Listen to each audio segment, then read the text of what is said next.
Following the shift in the date for the conduct of the 2015 general elections, the debate on the involvement of the military in the electoral process continues to dominate headlines. The debate is coming in the face of success reports in the fight against insurgency. My guest this week discusses security and the elections.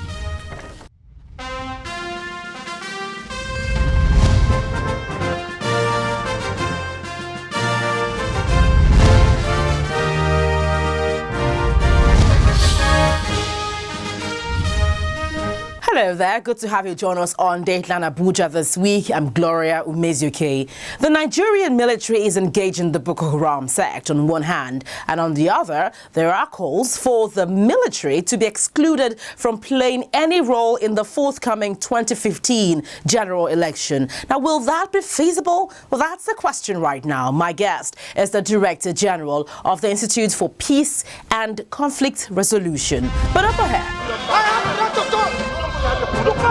It was a rowdy session in the House of Representatives when the issue of military deployment for the 2015 general election was brought up for deliberation. Why was that? Take a listen. This was the scene at the proceedings of the House of Representatives. The day had started calmly. Tensions, however, rose when the report of a joint committee was to be presented. The report was on a motion urging the federal government not to deploy the military during the general elections. The chairman of the House Committee on Rules and Business was still reading the report when the first point of order was raised. The objection raised by Honorable Karimi was that the case was pending in court. And that is what was referred to the committee. Now we have the chairman of Business and Rules actually debating. He's actually debating the motion by going to section 217. His objection was, however, overruled. This motion by Honorable Gbajabiamila Miller is effectively caught in the cobweb of the Constitution and the House handling orders, and consequently should and must end its legislative adventure at this point of its trip. The Speaker, in his wisdom, referred the issue to the committees on judiciary, justice, and business and rules.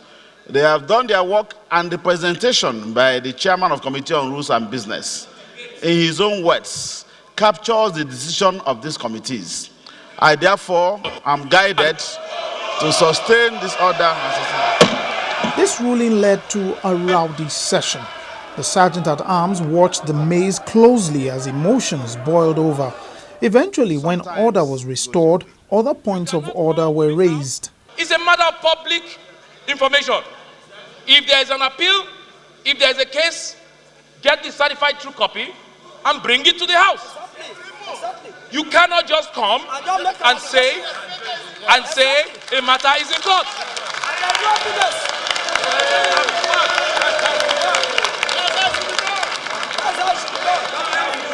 My brother knows that there is a court case in respect of this subject matter. I have a copy of it here. I give it to you. Hold up, please. We don't need to shout. I will give it to you. The suit number is ID stroke. Please take the number down.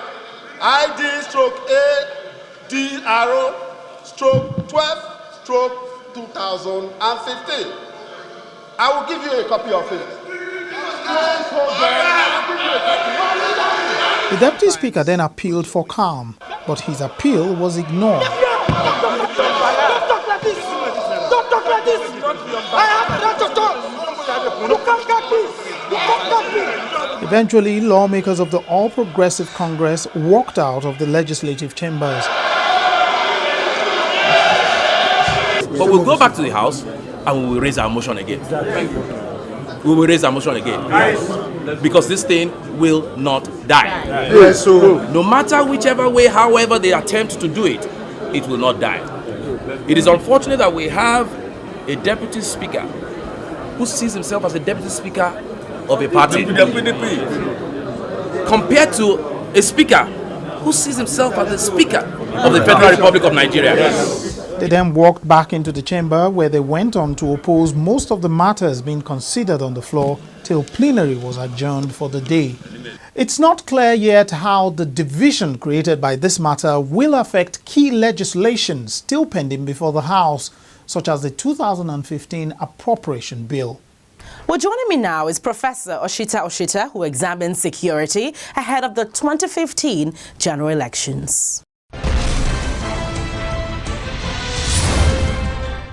Professor Oshita, you're welcome to the program. Thank you for having me. Well, let's begin now with your perspective on the security situation in the country and, of course, the upcoming 2015 elections. What really do you make of it?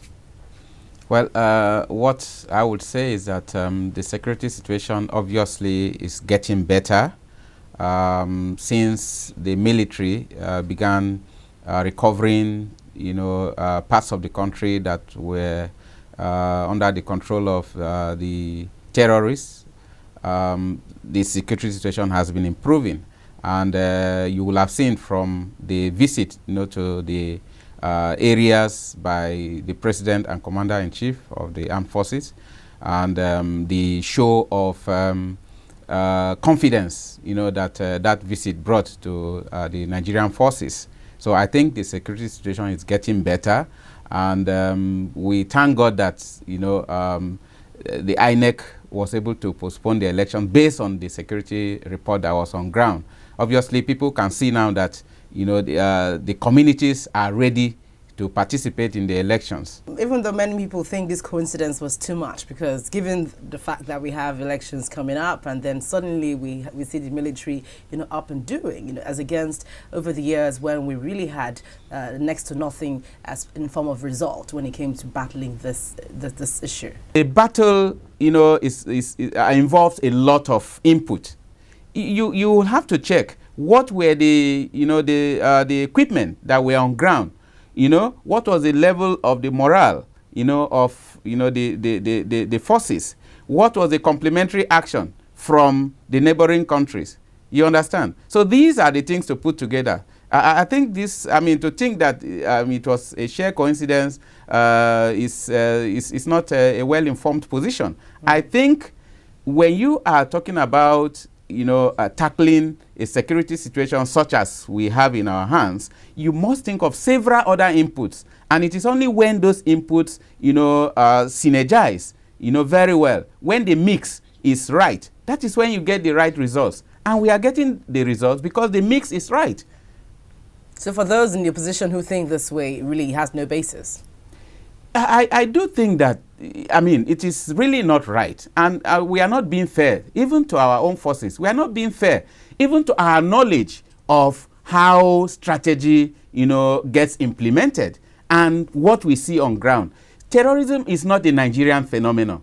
It is happening elsewhere. If America, was not able to deal with terrorism in Iraq and in Afghanistan, this is a very big situation. And I think that people should appreciate the enormity of the problem so that we do not begin to, spin conspiracy theories, about nothing. But then, again, what's your perspective of your involvement, of the military's involvement in the electoral process? Because if you recall, a court in Sokoto stated that the military should not be involved in the electoral process. Since I became an adult, I know that the military has, one way or the other, been involved in elections in Nigeria. And to the extent that the military is involved in the logistical input into elections, namely, movement of materials and things like that, the military has all the time been involved in the electoral process. And I don't think that the military being involved in the electoral process in 2015 will be different from what it had done in the past. Basically, the military, as stated in the electoral law, cannot be, or rather, no armed security person will be at the polling booth. But they have to secure those who are going to vote from, reasonable distance, which is prescribed by law. So I do not see how this will be something that should be an argument. Nobody has said that armed security people will be at the polling booth. The military and the other security forces, they are paid to secure us. Okay, now let's take a look now at the peace accord. The candidates, the gladiators, signed this peace accord, and we continue to see hate speeches here and there in the media and everywhere else, But do you see this peace accord as an effective tool towards curbing electoral violence? Honestly, I must say the peace accord is an effective tool in helping us regulate, the frequency, of hate speeches. There are people who have been restrained as a result of the peace accord. I think it is a good tool. Some people have said, look, there's no, it has no legal backing. But as I've said elsewhere before, the peace accord, the Abuja Peace Accord of January 14, 2015, was signed by, the leading, presidential candidates and their parties. Now, these people are responsible people. These people are gentle people. What the content of the Abuja Accord states is simply what already has been stated in the electoral law. What also is contained in our constitution, namely that we would always desire to have an election that is free, fair, and credible, peaceful, and non-violent. So that is what they have stated in that accord. The only difference between what we have in the Electoral Act and the Peace Accord is that the Electoral Act is, backed by, sanctions, whereas the Peace Accord is, backed by moral force. And that is why the National Peace Committee, which is chaired by His Excellency General Abdulsalami Abubakar, is providing that moral, force, the basis, to continue to exercise that moral force, so that those who have signed, the signatories to the Abuja Accord, will continuously remember that this is something they have committed to. And I think to that extent, it's a document that is unprecedented in the history of elections in Nigeria. So it's not really a case of fulfilling all righteousness, like some people would say. Even some civil society groups came up to say something, such as that is just mere formality. People would go ahead to do what they want to do in support of their candidates. I do not think that it is just, to fulfill all righteousness. Frankly, I must say that, if we are human beings, if I sign a document, it will touch my conscience that I should abide by the letters and spirit of that document.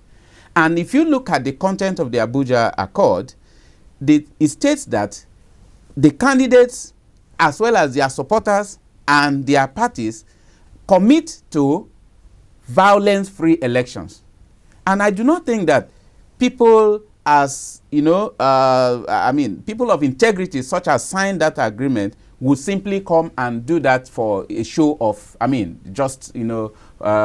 for nothing. So I do believe that it is not just to fulfill all righteousness. And I think from what we are monitoring, perhaps the political environment will have been more heated than, we find it now. So that's the problem we have in conflict prevention. When you succeed in preventing a conflict, you will have to prove that it is what the activities you did that, mitigated or reduced, the impact of that conflict. And so people will say, what has the Abuja Accord contributed to this process? The Abuja Accord has contributed to the process, but you can't see clearly because you don't know if things would have been worse if there was no Abuja Accord. And I am happy that even a few days ago, some of the presidential candidates still made reference to it as something they are committed to. So why would people say that it is not working? All right, Professor Oshita, we'll take a break. Well, we're still with the Director General of the Institute for Peace and Conflict Resolution, Professor Oshita. When we come back, we'll talk more about the 2015 elections and electoral violence. Stay with us. Anybody who is talking about getting a 6-month extension should forget it. Number one, if you do that, unite all Nigerians against you. Correct? Yes. Because Nigerians want these elections. Number two, if you do that, you generalize conflict. And number three, if you do that, you lose the authority to be able to stop that conflict. The arguments against that idea is so dangerous and so toxic, nobody should mention it. We need elections, they must hold. Some people think, well, if the soldiers are not there, we can equalize the playing grounds on violence. Others think if we deploy the soldiers, we can rig the elections in our favor. Both are wrong. The soldiers are there to protect our people. They are not there to have anything to do with elections.